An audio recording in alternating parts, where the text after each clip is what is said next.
বেশ কয়েকদিন আগের থেকেই বরকে আমি বলতেছি যে একদিন ঘুরতে যাব। অ্যাকচুয়ালি শিলিগুড়িতে যবের থেকে আসছে তবের থেকে আমাদের ঘোরা হয়নি, তো ভাবলাম যে একটা সানডেতে একটু ঘুরতে যাব। তো আজকে আমাদের ঘুরতে যাওয়ার কথা ছিল, কিন্তু শেষে বর এসে বলছে যে সে ঘুরতে যাবে না, সে নাকি যাবে বাড়ি।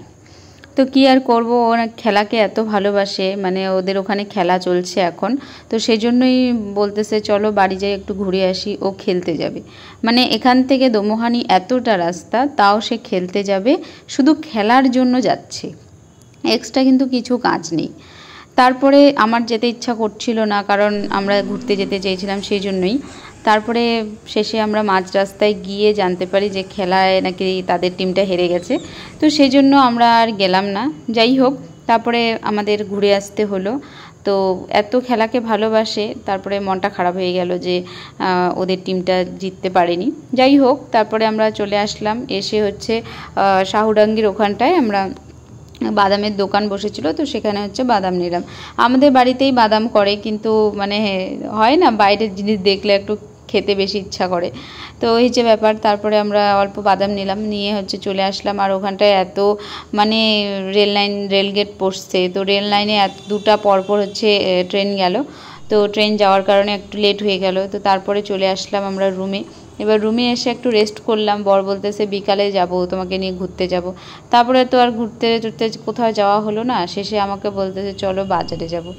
তারপরে কি আর করব, দিনটা তো সারাদিন এইভাবে মাটি গেল। তারপরে চলে গেলাম আমরা একটু বাজারে, একটু বাজার করতে।